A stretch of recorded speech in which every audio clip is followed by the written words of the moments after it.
अगर आप भी चाहते हैं दंगल म्यूजिक का ऑडियो वीडियो सबसे पहले आप तक पहुंचे तो रेड कलर के बटन को दबा के चैनल को सब्सक्राइब करें और साथ में बेल आइकन को दबाना ना भूलें। दंगल म्यूजिक प्रेजेंट्स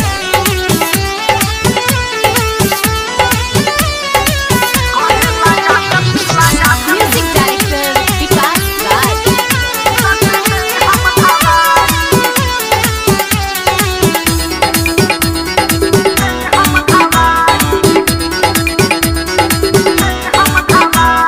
यारवा हमर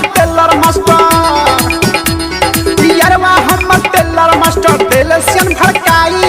यारवा हमर टेलर मास्टर बेलसियन भड़काई। कहेला गादम चट दे हम धराई रे, कहेला गादम चट दे हम धराई। हाथ घुसाबे एने ओने, हाथ घुसाबे एने ओने जोश देबे जगाई। हाथ घुसाबे एने ओने जोश देबे जगाई। कहेला गादम चट दे हम धराई रे, कहेला गादम चट दे हम धराई।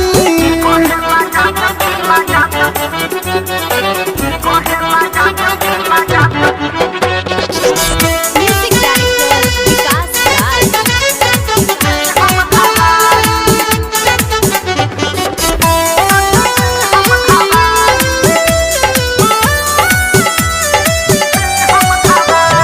करत खूनी काम यारवा पंजाला कसाई। लूर सिखाबे कम ज्यादा करला चढ़ाई। करत खूनी काम यारवा पंजाला कसाई। लूर सिखाबे कम ज्यादा करला चढ़ाई। खड़ा रहे सुई मशीन के ढीले उ हलाई। खड़ा रहे सुई मशीन के ढीले उ हलाई। कहेला गादम चट दे हम धराई, कहेला गादम चट दे हम धराई। म्यूजिक डायरेक्टर विकास राज।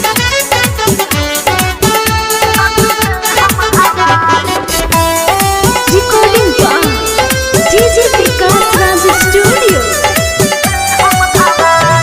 दिलदार अभ्यास काम चलाबे हमके ऊपर हाई।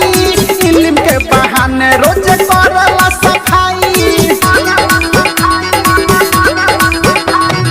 दिलदार अभ्यास काम चलाबे हमके ऊपर हाई। इल्म के बहाने रोज करला सफाई। राइटर छोटू छबिला यार वाले पे कोरा उठाई। राइटर छोटू छबिला यार वाले पे कोरा उठाई। कहेला गादम चट दे हम धराई, कहेला गादम चट दे हम धराई। दंगल रिकॉर्डिंग स्टूडियो नौनौरा।